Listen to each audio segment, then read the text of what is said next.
Hello दोस्तों, स्वागत है आपका हमारे YouTube चैनल में।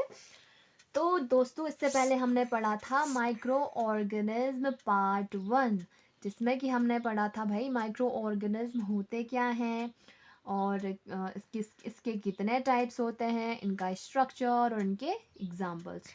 आई होप आप सब ने ये पहला वाला पार्ट देख लिया हो, और अगर किसी ने नहीं देखा तो प्लीज़ पार्ट 1 को ज़रूर देखिए। तो आज हम उसका नेक्स्ट पार्ट पढ़ने वाले हैं, जिसमें कि हम जानेंगे भाई माइक्रो ऑर्गेनिज्म बेसिकली उसको उनको हम दो कैटेगरी में रखते हैं। एक माइक्रो ऑर्गेनिज्म तो वो जिनको भाई हम अपना दोस्त कह सकते हैं, और एक माइक्रो ऑर्गेनिज्म हमारे दुश्मन की तरह होते हैं। तो चलिए हम देखते हैं।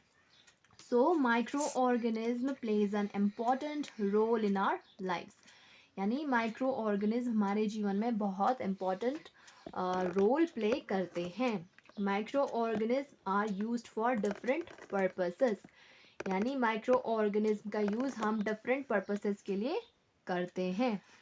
कैसे करते हैं? यूजेस ऑफ माइक्रोब्स में हम देखेंगे।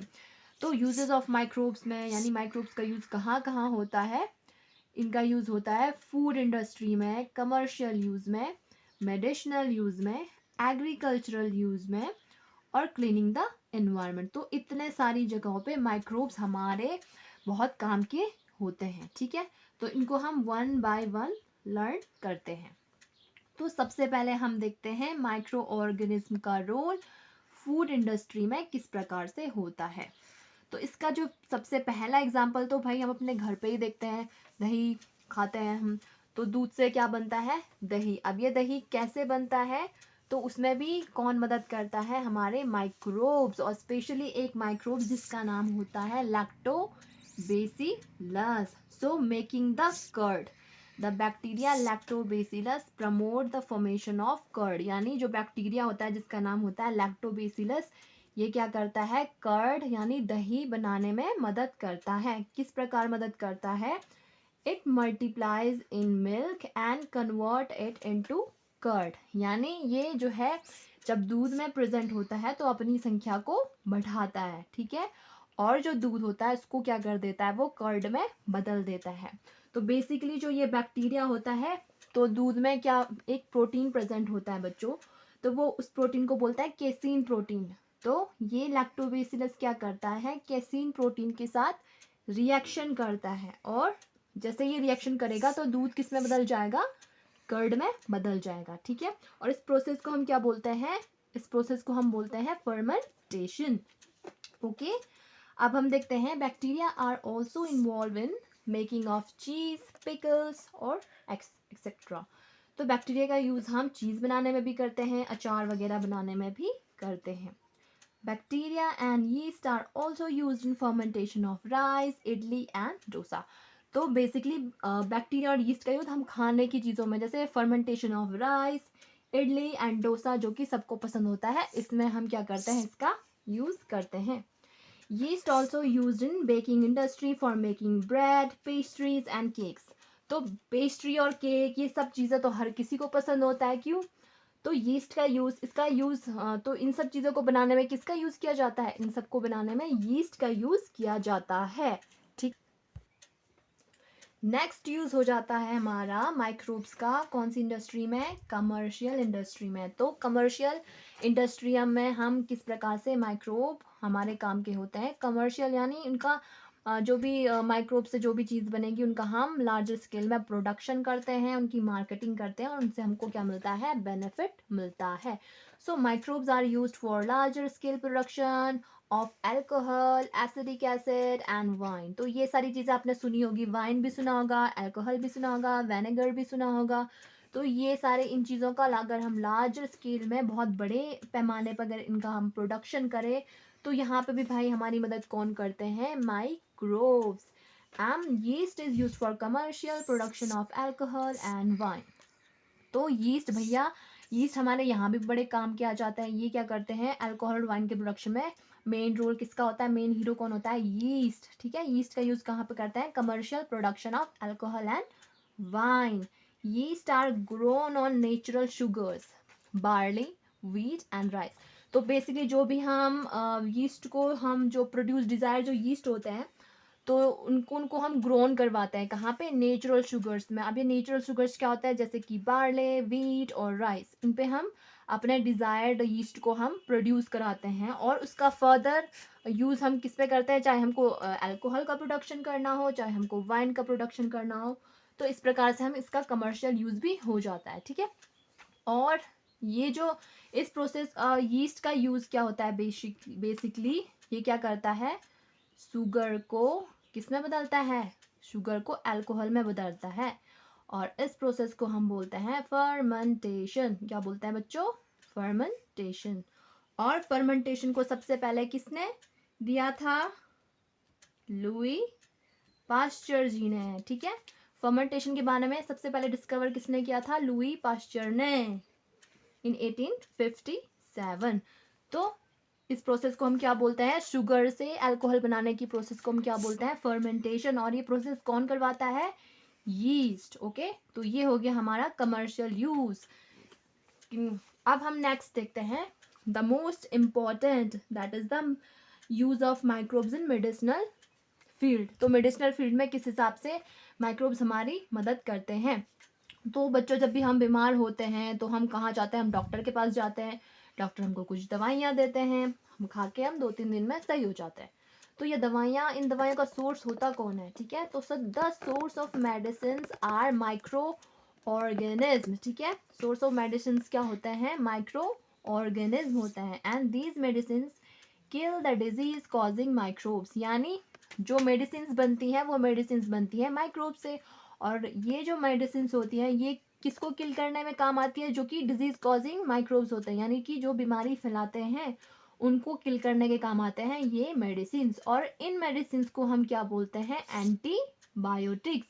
These medicines kills the disease causing microbes. Such medicines are called antibiotics. तो antibiotics क्या होते हैं, ये स्पेशल टाइप के मेडिसिन होते हैं, इनका सोर्स क्या होता है, माइक्रो ऑर्गेनिज्म। और ये मेडिसिन क्या करते हैं, डिजीज कॉजिंग माइक्रोब्स को किल करने का काम करते हैं। So antibiotics are produce from bacteria and the fungi, यानी एंटीबायोटिक्स कहाँ से प्रोड्यूस होते हैं, बैक्टीरिया एंड फंजाई से।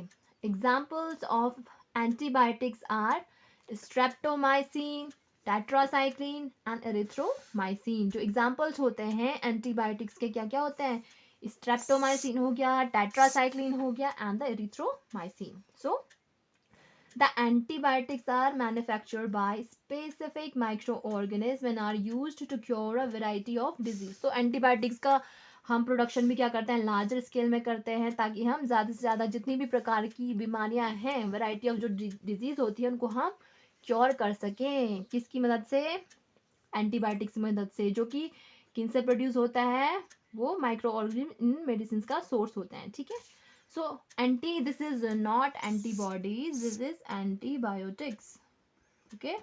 So antibiotics are used to control the various disease in animals, plants and humans. तो antibiotics क्या करते हैं भाई, जितने भी बीमारियां होती है, ना कि केवल इंसानों में बल्कि एनिमल्स में, प्लांट्स में, इन सभी में बीमारियों को क्योर करने में एंटीबायोटिक्स का यूज होता है। तो बच्चों हमने देखा किस प्रकार से माइक्रोब्स मेडिसिनल फील्ड में भी क्या आता है, काम आता है एंटीबायोटिक्स बनाने में। बट एक चीज़ का ख्याल रखना है, एंटीबायोटिक्स का यूज़ उन्हीं बीमारियों को प्रिवेंट करने में किया जाता है जो कि बेसिकली माइक्रोब्स, बैक्टीरिया रिलेटेड, मतलब जो हार्मफुल माइक्रोब्स या बैक्टीरिया होता है उनसे रिलेटेड डिजीज़ को कॉज करने में किया जाता है। बट जो वायरस से रिलेटेड डिजीज़ होती है, जैसे कि फ्लू हो गया, कोल्ड हो गया, इनको ठीक करने के लिए हम एंटीबायोटिक्स नहीं देते हैं, उनके लिए हम दूसरी दवाइयाँ यूज़ करते हैं। तो अब हम देखते हैं वैक्सीन किस प्रकार से काम आता है। So when microbes enter our body produces antibodies and thus our body protected from the disease. So जैसे कि हम इसका एक एग्जांपल लेते हैं, सपोज हमारे घर में अगर किसी को सर्दी जुकाम लग जाता है बाय द वे, तो उसके बाद क्या होता है कि वो कुछ दिन बाद पूरे घर वालों को फैल जाता है ना। क्यों फैलता है, क्योंकि ये माइक्रोब्स ही होते हैं जो कि ये बीमारियों को एक इंसान से दूसरे इंसान में फैलता है। तो एक्चुअली होता क्या है, जब कोई भी माइक्रोब्स हमारी बॉडी में एंटर करते हैं। तो जैसे ही माइक्रोब्स हमारी बॉडी में एंटर किया तो हमारी बॉडी एक अलर्ट मोड में चली गई, उसको एक सिग्नल मिल गया भाई बाहर से कोई बहरूपिया या फिर कोई आउटसाइडर आ गया है। हमारी अपनी पूरी बॉडी को ब्रेन तक सिग्नल पहुंचा और अब अलर्ट हो गई बॉडी। तो बॉडी ब्रेन ने बोला भाई खूब सारी आप तुम सेना इकट्ठा कर दो, क्योंकि जो भी ये बाहर से एनिमी आया है इस एनिमी को किसी तरीके से भगाना है या तो इसको मारना है।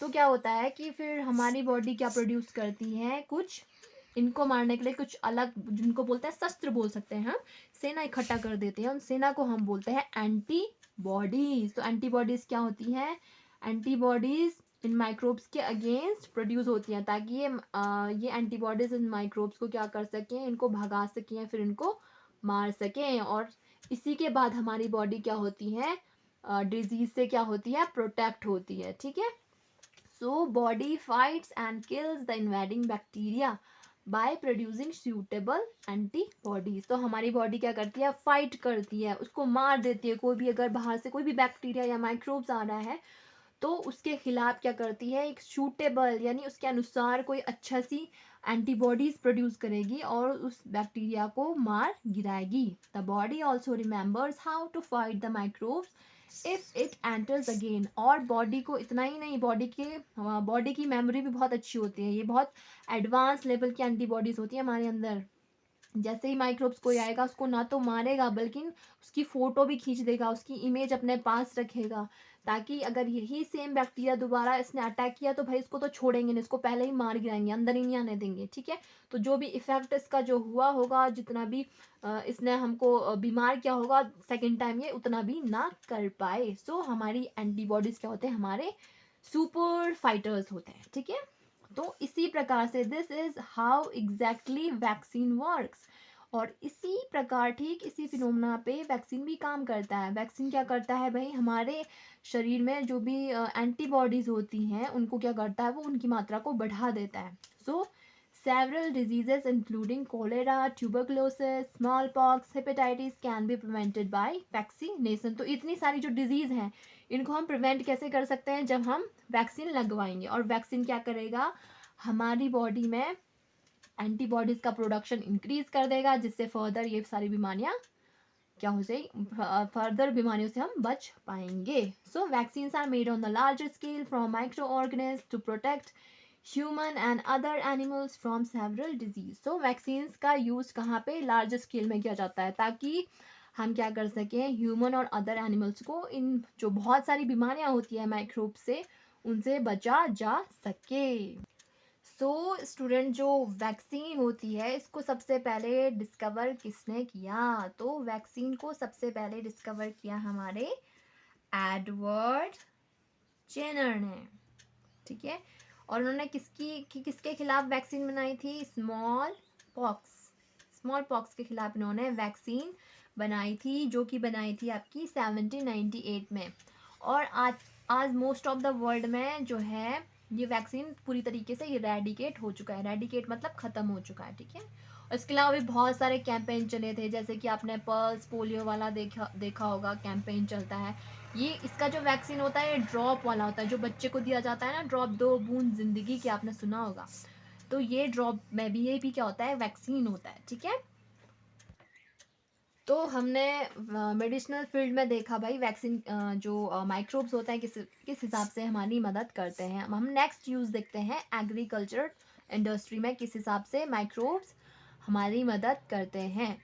इन agricultural field microbes are use to increase the soil fertility, यानी सॉइल की फर्टिलिटी को इंक्रीज करने में माइक्रोब्स का यूज किया जाता है इन एग्रीकल्चर इंडस्ट्री। यानी सॉइल की फर्टिलिटी यानी सॉइल की जो उर्वरा शक्ति है उसको बढ़ाने में काम आती है, ये माइक्रोब्स काम आते हैं। सो some bacteria are able to fix nitrogen from atmospheric to enrich soil with nitrogen and increase its fertility। तो कुछ बैक्टीरिया क्या करते हैं, जो कि एटमोसफेयर में जो नाइट्रोजन गैस होती है, ठीक है, नाइट्रोजन गैस जिनको कि प्लांट्स जो होते हैं डायरेक्टली नहीं ले सकते हैं। ठीक है, जो नाइट्रोजन गैस होती है उनको प्लांट्स डायरेक्टली नहीं ले सकते हैं। तो ये माइक्रोब्स क्या करते हैं, ये माइक्रोब्स इन नाइट्रोजन गैस को किस में बदल देते हैं, ऑर्गेनिक वाले में, जैसे कि अमोनिया में बदल दिया, या फिर नाइट्रिक ऑक्साइड में बदल दिया, नाइट्रेट में बदल दिया, तो इसमें बदलने पे ये क्या करते हैं, मिट्टी में ये इनको प्लांट्स आसानी से ले सकते हैं और ये सॉइल को क्या कर देते हैं, एनरिच कर देते हैं, इनकी उर्वरा शक्ति को बढ़ा देते हैं. So some bacteria are able to fix nitrogen from atmospheric to enrich soil with nitrogen and increase its fertility. यानी सॉइल की फर्टिलिटी को इंक्रीज करते हैं कुछ माइक्रोब्स, कुछ बैक्टीरिया. इसी में से एक बैक्टीरिया का एग्जाम्पल आ जाता है राइजोबियम. ठीक है, ये एक राइजोबियम इसका एग्जाम्पल आ जाता है. ये बैक्टीरिया का नाम क्या है, राइजोबियम. यही क्या करता है, आपके जो नाइट्रोजन गैस को नाइट्रिक और नाइट्रेट में बदल देता है. Okay, so these microbes are commonly called as biological nitrogen fixers. तो इनको क्या बोलते हैं, इन माइक्रोब्स को क्या बोलते हैं, बायोलॉजिकल नाइट्रोजन फिक्सर बोलते हैं. ठीक है, ये तो हो गया आपका एग्रीकल्चरल इंडस्ट्री में किस हिसाब से काम आते हैं. नेक्स्ट देखते हैं क्लीनिंग द इन्वायरमेंट. तो ये हमारी मदद हमारे इन्वायरमेंट को क्लीन करने में भी करते हैं. किस प्रकार से करते हैं, some microorganisms decompose that organic wastage of plants and animals converting them into simple substances. यानी जो भी वेस्टेज होता है, प्लांट का वेस्टेज, यानी अगर प्लांट डेड हो गया या फिर उनकी डिके हो गया, इनके लीव्स वगैरह गिर गए जमीन में, एनिमल्स का जो डंक वगैरह, एनिमल्स का भी जो भी वेस्टेज हो गया, ये इनको क्या करते हैं, ये छोटे छोटे सब्सटेंसेस में बदल देते हैं. ठीक है, और इनको these substances are again used by other plants and animals. तो जैसे इन माइक्रोब्स ने क्या किया, इन जो प्लांट्स और एनिमल्स का जो भी वेस्ट है उनको सिंपल छोटे छोटे टुकड़ों में बांट दिया और ये फिर मिट्टी में मिल जाता है. फिर इनका यूज कौन करता है, इनका यूज करते हैं भाई अदर प्लांट्स एंड एनिमल. जो दूसरे प्लांट्स और एनिमल होते हैं उनको इसका फायदा मिल जाता है. इस प्रकार से क्या होता है, thus micro organism can be use to degrade the harmful and the smelly substances and thereby clean up the environment. तो इस प्रकार से क्या करते हैं, जो माइक्रोब्स होते हैं जो कि ये हार्मफुल, जो कि ये जो भी वेस्टेज होगा, अगर सपोज माइक्रोब्स प्रेजेंट ना हो तो उससे कितनी गंदगी फैल जाएगी, और गंदगी स्मेल भी फैल जाएगी, गंदगी फैल जाएगी और इससे बीमारी होने का खतरा भी रहेगा. ऊपर से एनवायरनमेंट को भी गंदगी हो जाती है. बट ये माइक्रो ऑर्गेनिज्म क्या करते हैं, इनको जो भी ये डिकम्पोज, ये भी जो कि वेस्टेज होते हैं उनको क्या करते हैं, डिग्रेड करते हैं और इस प्रकार से हमारे एनवायरनमेंट को क्या करते हैं, साफ रखने में मदद करते हैं. सो फ्रेंड्स, हमने अभी देखा था माइक्रो ऑर्गेनिज्म के यूजेस, यानी कि जो माइक्रोब्स हमारे दोस्त होते हैं उनका यूज हमने कहाँ कहाँ देखा था, हमने बहुत सारी जगह पे देखा था. हमने देखा था उनका यूज फूड इंडस्ट्री में कैसे होता है, कमर्शियल फील्ड में कैसे होता है, मेडिसिनल फील्ड में कैसे होता है, एग्रीकल्चरल में कैसे होता है, और उसका क्लीनिंग द एनवायरनमेंट में किस हिसाब से माइक्रोब्स हम उनको दोस्त कहते हैं क्योंकि हमारे बहुत काम के हो जाते हैं. अब हम वो माइक्रोब्स देखते हैं जो कि हमारे इनेमी होते हैं. इनेमी मतलब हमारे दुश्मन, हमको किसी प्रकार से वो नुकसान पहुंचाते हैं. अब किस प्रकार से पहुंचाते हैं, चलिए देखते हैं. सो some of the microorganism causes disease. तो किस हिसाब से हमको नुकसान पहुंचाते हैं भाई, हमको बीमार कर देते हैं. In human beings, plants and animal, ना कि इंसानों में बल्कि ये प्लांट्स को भी बीमार कर देते हैं और एनिमल्स को भी बीमार कर देते हैं. So such disease causing microbes are called pathogen. और इनका स्पेशल नाम क्या दिया गया है, जो माइक्रो ऑर्गेनिज्म बीमारी फैलाते हैं उन माइक्रो ऑर्गेनिज्म का हम स्पेशल नाम देते हैं, इनको बोलते हैं पैथोजन. ठीक है, pathogen enters our body through air, water and contaminated food and plus contaminated water भी हो जाता है. यानी पैथोजन का किस हिसाब से वो कैसे उसका रास्ता क्या होता है ह्यूमन बॉडी में या फिर किसी की बॉडी में एंटर करने का, वो होता है एयर यानी हवा, वाटर गंदा पानी हो गया या फिर गंदा फूड हो गया, ये उसके रास्ते हैं जिसके द्वारा वो बॉडी में एंटर करेगा और बीमारी को कॉज करेगा. Microbial disease that can spread from an infected person to healthy person through air, water, food and physical contact are called communicable disease.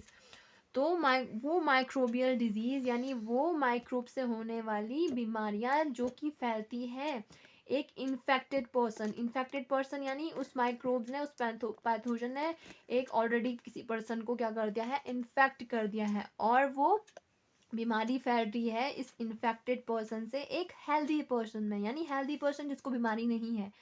कैसे फैल रही है, इसका माध्यम क्या क्या हो जाता है, एयर, वाटर, फूड और physical contact are called communicable disease. और इन डिजीज को क्या बोलते हैं, कम्युनिकेबल डिजीज। यानी अगर हम कम्युनिकेट करेंगे, यानी हम कांटेक्ट में अगर हमारे हैं, तो ये डिजीज फैलने के चांसेस बढ़ जाते हैं। और इसका रीसेंट एग्जांपल हम कहाँ पे देखते हैं, रीसेंट एग्जांपल अभी चल रहा है जो कि है कोविड। कोविड का मीडियम क्या क्या हो जाता है, ये जब हम किसी के इन्फेक्टेड पर्सन के कांटेक्ट में आ जाते हैं तो ये डिजीज फैल जाने का चांसेस बढ़ जाता है। ठीक है, अब हम देखते हैं कैरियर्स। कैरियर तो वैसे जो ढोने वाले सामान को ढोते हैं इनको बोलते हैं शायद carriers. So some insects and animals which act as the carrier of diseases, तो जो डिजीज को कैरी करते हैं, कॉजिंग माइक्रोब्स, यानी जो वे इंसेक्ट, कुछ इंसेक्ट ऐसे होते हैं, इंसेक्ट प्लस कुछ एनिमल्स भी ऐसे होते हैं जो कि इन माइक्रोब्स को जो कि डिजीज कॉज करते हैं, उनको अपने ऊपर लेते हैं, उनको कैरी करते हैं, उनकी बॉडी में ये कहीं ना कहीं क्या होता है, प्रेजेंट होता है। तो ऐसे इंसेक्ट और एनिमल्स को हम क्या बोलते हैं, कैरियर्स। क्योंकि क्यों कैरियर्स बोलते हैं, क्योंकि भाई डिजीज को फैलाने वाले कैरियर होते हैं, वाहन बोलते हैं हम जिसको। सो इसके एग्जांपल्स हम अपने घर पे ही देखते हैं, जैसे कि हाउस फ्लाई, मक्खी है ना, मक्खी से ऑलरेडी बीमारियां फैलती हैं, मॉस्किटो काट दे तो फिर से बीमारियां हो जाएंगी। Female Anopheles mosquito carries the parasite of the malaria, तो जो फीमेल यानी जो मादा एनाफिलीज मच्छर होती है, इस पे क्या होता है, कौन सा कैरियर, किसके ये पैरासाइट, कौन सा पैरासाइट को कैरी करती है, मलेरिया के, यानी मलेरिया का पैरासाइट इस मॉस्किटो में होता है। और अगर ये किसी को काट दे तो इससे क्या हो जाता है, बीमारी फैलती है मलेरिया वाली। नेक्स्ट आ जाता है female aedes mosquito act as the carrier of a dengue virus, यानी इसी प्रकार से जो फीमेल एडीज मॉस्किटो होता है, ये किसको कैरी करती है, डेंगू वायरस को। ठीक है, किसी को काट दे तो डेंगू फीवर हो सकता है। सो अब हम देखते हैं कि वे कौन कौन सी बीमारियां हैं जो कि ह्यूमन में फैलती हैं, किसके द्वारा, माइक्रोब्स के द्वारा। तो यहाँ पे मैंने शॉर्ट्स में बताया हुआ है, ये वायरस के द्वारा, बैक्टीरिया के द्वारा। ठीक है, तो वायरस के द्वारा फैलता है आपका measles, chicken pox, polio, hepatitis A और कोरोना, जो कि हम सुन रहे हैं आजकल। सो इनका मोड ऑफ ट्रांसमिशन, यानी किसके द्वारा फैलता है, मीजल्स फैलता है आपका एयर के द्वारा, यानी हवा के द्वारा। चिकन पॉक्स हवा और कांटेक्ट में, किसी इन्फेक्टेड पर्सन के कांटेक्ट में आने से फैलता है। और पोलियो किसके द्वारा फैलता है, ठीक है, तो पोलियो को फैलने का मोड क्या होता है, एयर होता है और वाटर होता है। इसी प्रकार से हेपेटाइटिस, ये भी वायरस के द्वारा फैलता है और इसका मोड क्या होता है फैलने का, वाटर। और कोरोना हमने देख दिया जो कि एयर और कांटेक्ट से ये फैल सकता है। तो इसको प्रिवेंट करने के लिए, मीजल्स को प्रिवेंट करने के लिए हम, मीजल्स और चिकन पॉक्स बीमारी से प्रिवेंशन के लिए हम या तो वैक्सीन लगाते हैं, और अगर किसी को सपोज हो गया तो उसको आइसोलेशन में रखते हैं, यानी इसको किसी के कांटेक्ट में नहीं आने देते हैं, क्योंकि ये फैलने वाली बीमारी होती है और उसको अलग रख के उसका ही इलाज इस प्रकार से किया जाता है। पोलियो को प्रिवेंट करने के लिए भी हम आइसोलेशन में रखते हैं और वैक्सीन देते हैं। ठीक है, और इसी प्रकार से हेपेटाइटिस ए में हम क्या करते हैं, इसको प्रिवेंट करने के लिए भी वैक्सीन, यानी वैक्सीन हर जगह ही काम आती है। और उसके अलावा हमको यहाँ पे बॉयल वाटर, यानी खाने पीने में साफ सफाई का ख्याल रखना पड़ता है। कोरोना के लिए हम सभी जानते हैं आजकल मास्क चाहिए, आइसोलेशन चाहिए, हाइजीन चाहिए, है ना, और वैक्सीन चाहिए इसको प्रिवेंट करने के लिए। ठीक है, और इसका मोड एयर और कांटेक्ट होता है। तो नेक्स्ट देखते हैं हम बैक्टीरिया के द्वारा ह्यूमन में कौन कौन सी डिजीज फैल सकती है। एक होता है tuberculosis, cholera and the typhoid.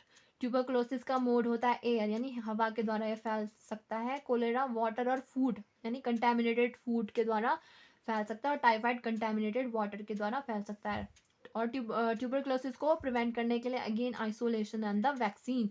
Cholera को प्रिवेंट करने के लिए हम पर्सनल हाइजीन, यानी साफ सफाई का ख्याल रखते हैं और अच्छे से पका हुआ खाना खाना चाहिए इससे बचने के लिए। और टाइफाइड जो गंदे पानी से फैलता है, और इसके लिए हमको बॉयल वाटर पीना चाहिए, पर्सनल हाइजीन रखनी चाहिए, और वैक्सीन का यूज भी हम इससे बचने के लिए कर सकते हैं। नेक्स्ट आ जाता है प्रोटोजोआ से कौन कौन सी बीमारियां फैलती है। इससे फैलता है मेन मलेरिया, जिसका कि मैंने अभी अभी बताया था। इसका मोड क्या होता है, कौन सा मॉस्किटो होता है बच्चों, अभी अभी बताया था मैंने, यस, एनाफिलिस, यस। और इससे प्रिवेंशन के लिए हम रिपेलेंट, वो जो क्रीम वगैरह आती है उसको लगा सकते हैं। और हम इंसेक्टिसाइड को स्प्रे कर सकते हैं, और मॉस्किटो नेट यानी सोने जो बेड पे लगाया रहता है ना, वो नेट जैसा, जिससे कि मच्छर अंदर ना आ सके, उसका यूज भी हम कर सकते हैं। तो ठीक है बच्चों, इस ये हमने देखी थी ह्यूमन में किस हिसाब से ये माइक्रोब्स अटैक करते हैं, दुश्मन की तरह प्रहार करते हैं। अब हम देखते हैं ये प्लांट्स को भी नहीं छोड़ते हैं, प्लांट्स को भी अटैक करते हैं, उनमें भी बीमारियां फैलाते हैं। जैसे कि बैक्टीरिया प्लांट में कौन सी डिजीज फैलाता है? Citrus canker. ठीक है, ये डिजीज का नाम है सिट्रस कैंकर, और इसका मोड क्या होता है? एयर। फंजाई, फंजाई से कौन सी बीमारी फैलती है? Rust of wheat. ठीक है, this one is important. And ये किसके द्वारा फैलता है? Air and the sheets. Virus के द्वारा होता है येलो वेन मोजेक ऑफ भिंडी। ठीक है, और इसका मोड होता है इंसेक्ट। तो हमने फ्रेंड्स क्या क्या देखा? हमने देखा कि ये किस प्रकार से ये माइक्रोब्स दुश्मन की तरह हमको अटैक करते हैं, हमको बीमारियां फैलाते हैं, प्लांट्स में किस हिसाब से बीमारियां फैलाते हैं, और एनिमल्स में किस हिसाब से बीमारियां फैलाते हैं। तो इस हिसाब से हमने माइक्रोब्स का क्या देखा? हमने ये डिटेल स्टडी की। अब हम देखते हैं ये फूड पॉइजनिंग क्या होता है। ठीक है, तो कभी कभी हम जैसे देखते होंगे, कभी पार्टी वार्टी या शादी वादी में खाना खा देते हैं, बहुत सारा खाना खा देते हैं, दूसरे दिन हम बीमार हो पड़ जाते हैं। तो उसमें क्या होता है कि हम जो भी खाना खाते हैं उससे क्या हो जाती है? कभी कभी फूड पॉइजनिंग हो जाती है। अब ये फूड पॉइजनिंग क्या होता है? This is due to the consumption of a food spoiled by some microbes, यानी हम कुछ ऐसा खाना खा देते हैं जिसमें कि ऑलरेडी क्या रहते हैं? कुछ माइक्रोब्स प्रेजेंट होते हैं, कुछ खराब वाले यानी डिजीज कॉजिंग माइक्रोब्स प्रेजेंट होता है। और जैसे ही हम उस खाने को खाते हैं तो हम हमारी बॉडी पे क्या करते हैं? अटैक करते हैं, हमारे शरीर में पहुंच जाएंगे और हमको बीमार कर देंगे। ठीक है, ये क्या करते हैं? These microbes that grows on our food sometimes produces toxic substances, यानी जो कुछ माइक्रोब्स जो फूड में ग्रो करते हैं, ये कभी कभी कुछ टॉक्सिक्स यानी जो हमारी बॉडी के लिए सही नहीं होता है, कुछ टॉक्सिक्स प्रोड्यूस कर देते हैं। उसी खाने को हम खा देते हैं, उसके बाद हम क्या हो जाते हैं? बीमार पड़ जाता है। इसी को हम क्या बोलते हैं? Food poisoning. अब इसी फूड को पॉइजनिंग से बचाने के लिए हम कुछ उपचार करते हैं, और उन उपचार को क्या बोलते हैं भाई? Food preservation. प्रिजर्व करना यानी संभाल के रखना, उनको भी किसी भी माइक्रोब के अटैक से क्या करना? बचाना। Food preservation. अब ये फूड प्रिजर्वेशन किन किन तरीकों से किया जाता है? ये हम बहुत सारे तरीके अपनाते हैं इसमें। यहाँ पे शॉर्ट शॉर्ट में मैं बता रही हूँ आपको। ये होता है पहला केमिकल मेथड, यानी हम फूड को प्रिजर्व कर सकते हैं केमिकल मेथड में। अब ये केमिकल मेथड में हम क्या करते हैं? कुछ केमिकल्स ऐड करेंगे, जिससे कि वो माइक्रोब्स की ग्रोथ नहीं हो पाएगी, और जिससे हमारा फूड क्या रहेगा? थोड़ा सा टाइम तक क्या रहेगा? सही रहेगा। इसमें क्या क्या केमिकल्स मेथड आ जाते हैं? जो नेचुरल जो मेथड होता है, ये सॉल्ट एंड ऑयल, यानी नमक और तेल हम नेचुरली हर खाने में मिलाते हैं, ताकि माइक्रोब्स की ग्रोथ को क्या कर सके? बंद कर सके। इसके अलावा एक केमिकल होता है सोडियम बेंजोइट। ठीक है, sodium benzoate and sodium metabisulphite, ये दो ऐसे केमिकल्स हैं जिनको हम फूड में डालते हैं, ताकि हम फूड को लंबे समय तक क्या कर सके? सुरक्षित रख सकें। दूसरा होता है prevention by the common salt, यानी जो साधारण हम नमक डालते हैं किसके ऊपर? जैसे मीट मच्छी बनाते हो, तो जैसे आप फ्रेश फ्रेश लाते हो तो उसके ऊपर क्या छिड़क देते हो? थोड़ा सा नमक छिड़क देते हैं, ताकि वो थोड़ा टाइम तक क्या रह सके? वो फ्रेश रह सके, और उसमें को भी माइक्रोब की ग्रोथ ना हो सके। तीसरा मेथड हो जाता है प्रिवेंशन बाय शुगर्स। ठीक है, यानी अब हम चीनी डाल के भी हम फूड को प्रिजर्व कर सकते हैं। जैसे कि जैम, जेली, इनमें क्या करते हैं? हम शुगर को ऐड करते हैं। अब ये शुगर क्या करता है? जो भी चीज़ में हम शुगर ऐड कर रहे हैं, मीठा ऐड कर रहे हैं, वो क्या करता है? मॉइस्चर को, उसमें जो भी नमी रहता है उसको सोख लेता है, उसको कम कर लेता है। इससे क्या रहता है? वो फूड क्या रहता है? थोड़ा सा प्रिजर्व रहता है, उसमें माइक्रोब्स की ग्रोथ नहीं होती है। नेक्स्ट क्या हो जाता है? Prevention by the oil and vinegar, यानी हम तेल और वेनेगर डाल के भी फूड को प्रिजर्व कर सकते हैं। और जो नेक्स्ट मेथड है heat and the cold treatment, यानी हम उसको चीज़ों को गर्म करते हैं। जैसे हम खाना खाते हैं, खाना खाते हैं तो हम उसको अच्छे से पकाते हैं, गर्म करते हैं, ताकि वो खाना क्या रहे? सेव रहे। या फिर हम फ्रिज में रख देते हैं, यानी तो इन दोनों तरीकों से माइक्रोब की ग्रोथ को हम रोक सकते हैं। ठीक है, और हीट वाले में सबसे एक जो प्रोसेस आ जाती है उसको बोलते हैं पास्चुराइजेशन। ठीक है, पास्चुराइजेशन, ये पास्चुराइजेशन इसमें क्या होता है? इसमें क्या होता है? मिल्क यानी जो दूध, अगर हम दूध को ऐसे ही पी जाए तो हम बीमार पड़ सकते हैं। हम हमेशा जब भी दूध लाते हैं मम्मियाँ लोग, तो उस दूध को पहले क्या करते हैं? गर्म करते हैं, उबालते हैं, उसके बाद ही देते हैं ना दूसरी बात, उसके बाद ही तो हम दूध पीते हैं, ऐसे ही थोड़ी पी देते हैं। तो हम क्यों उसको गर्म करते हैं, क्योंकि इसमें भी क्या होता है, माइक्रोब्स प्रेजेंट होता है जो हमको क्या कर सकता है, बीमार।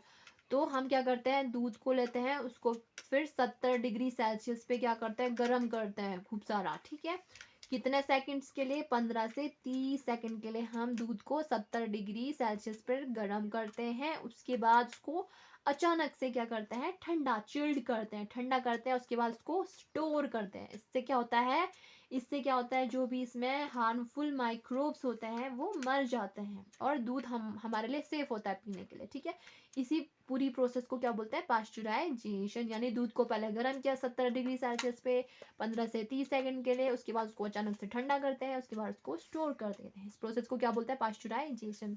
और ये प्रोसेस भी हमारे किन्होंने दी, सबसे पहले लुई पास्चर ने। लुई पास्चर जी यहाँ भी आगे इन्होंने इस चीज को डिस्कवर किया था। ठीक है, ठीक है, तो पास्चुराइजेशन भी हमने देख लिया। अब हम देखते हैं नेक्स्ट हो जाता है स्टोर एंड पैकिंग। यानी हम इसको जैसे ड्राई फ्रूट्स हो गए, उसको भी हम किस हिसाब से हम उसको सेव कर सकते हैं, जब हम उनको पैकेट्स के अंदर रखते हैं। इससे भी माइक्रोब्स की ग्रोथ को हम प्रिवेंट कर सकते हैं। तो हमने कौन कौन से मेथड देखते, chemical method, common salt, sugar के द्वारा प्रिजर्व कर सकते हैं, ऑयल एंड वेनेगर, और heat and cold treatment, and the store and the packing. ठीक है, ठीक है फ्रेंड्स। और अब हम नेक्स्ट देखने वाले हैं नाइट्रोजन फिक्सेशन, जिसके बारे में हमने बीच बीच में काफ़ी सारी बातें कर ली हैं। ठीक है, तो ये नाइट्रोजन फिक्सेशन क्या होता है, नाइट्रोजन को क्या करना भाई, फिक्स करना। नाइट्रोजन को क्या करना, फिक्स करना। तो इसको फिक्स करने के लिए हम किसकी मदद, इसको फिक्स करने के लिए जो एक साइकिल आती है, साइकिल को बोलते हैं नाइट्रोजन साइकिल। ठीक है, आप सभी ने सुना होगा नाइट्रोजन साइकिल। अब इस नाइट्रोजन साइकिल की ज़रूरत क्यों पड़ी, अब हम देखते हैं। तो सबसे पहले हम देखते हैं ये नाइट्रोजन गैस जो कि कहाँ पे प्रेजेंट होते हैं, हमारे एटमोसफेयर में। एटमोसफेयर में प्रेजेंट होता है कितना परसेंटेज, 78% भाई कि नाइट्रोजन हमारे एनवायरनमेंट में, हमारे वातावरण में ये नाइट्रोजन गैस प्रेजेंट होती है, जो कि सबसे ज़्यादा अमाउंट में प्रेजेंट होता है, 78%। ठीक है, और ये नाइट्रोजन की बात हम क्यों कर रहे हैं, क्योंकि ये नाइट्रोजन हम सभी जितने भी लिविंग ऑर्गेनिज्म है ना, जितने भी लिविंग ऑर्गेनिज्म हैं, इन सारे लिविंग ऑर्गेनिज्म में के लिए ये नाइट्रोजन क्या होता है, बहुत इंपॉर्टेंट होता है। नाइट्रोजन इंपॉर्टेंट होता है, किस प्रकार से इंपॉर्टेंट होता है, अब मैं आपको बताती हूँ। प्रोटीन्स, ठीक है, प्रोटीन्स हो गया, क्लोरोफिल, ठीक है, न्यूक्लिक एसिड, न्यूक्लिक एसिड के बारे में आपने सुना होगा, डीएनए, आरएनए, विटामिन, ये सारी चीज़ों में क्या प्रेजेंट होता है, नाइट्रोजन कुछ अमाउंट में प्रेजेंट होता है।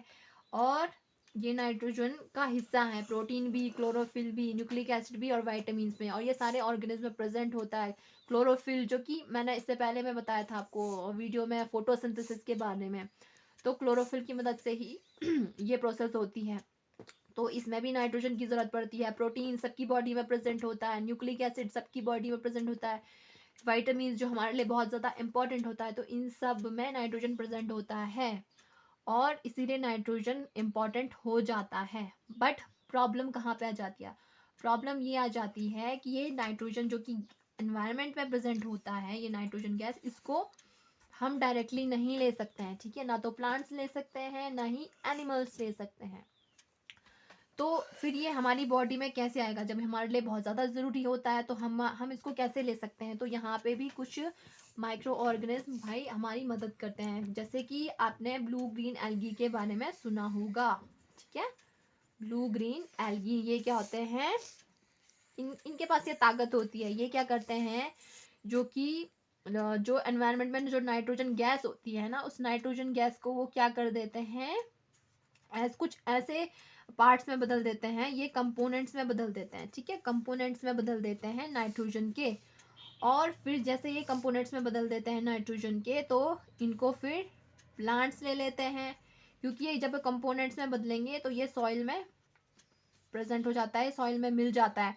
जैसे कि नाइट्रेट, मैंने आपको बहुत बार बता दिया, नाइट्रेट, नाइट्राइट, अमोनिया। ठीक है, इनमें बदल देते हैं ये ब्लू ग्रीन एल्गी। इसके अलावा भी राइजोबियम जो मैंने बताया था, राइजोबियम बैक्टीरिया, ठीक है, राइजोबियम हो गया, तो ये भी क्या करते हैं, जो हवा में मौजूद नाइट्रोजन गैस, जिनको कि हम आसानी से, या हम या प्लांट्स एनिमल्स नहीं ले सकते हैं आसानी से, उनको कन्वर्ट कर देते हैं इसके कंपाउंड्स में।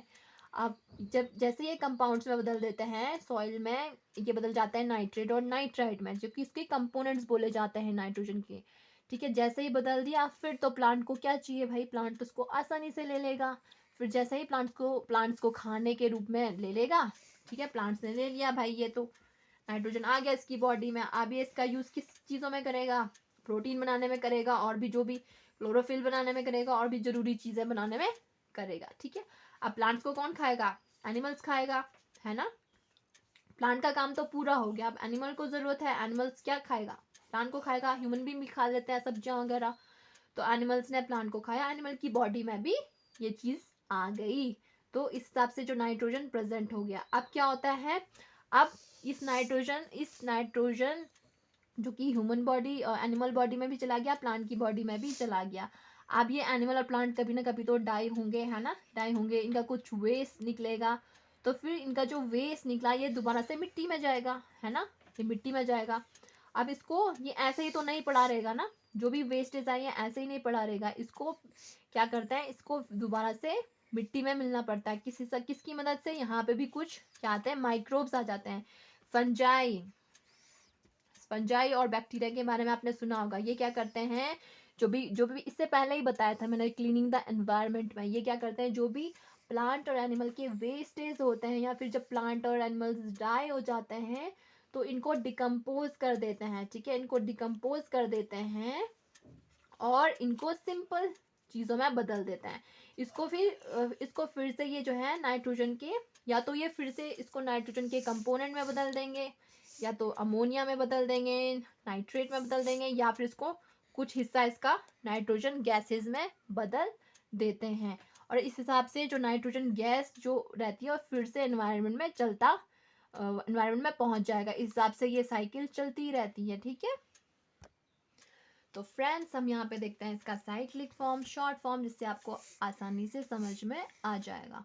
तो सबसे पहले ये हम नाइट्रोजन साइकिल देखते हैं। तो ये क्या है, एटमॉस्फेरिक नाइट्रोजन, यानी जो नाइट्रोजन गैस हवा में मौजूद है वो। अब वो उसका ये क्या करते हैं, ये एटमॉस्फेरिक नाइट्रोजन को किस में मिलना है, इसके नाइट्रोजन के कंपाउंड में। ठीक है, तो इसके लिए ये क्या करते हैं, लाइटनिंग मतलब जब भी बिजली कड़कती है ना, तो ये भी क्या करते हैं, ये लाइटनिंग के द्वारा भी जो नाइट्रोजन गैस होती है ये नाइट्रोजन के कंपाउंड्स में बदल देती है।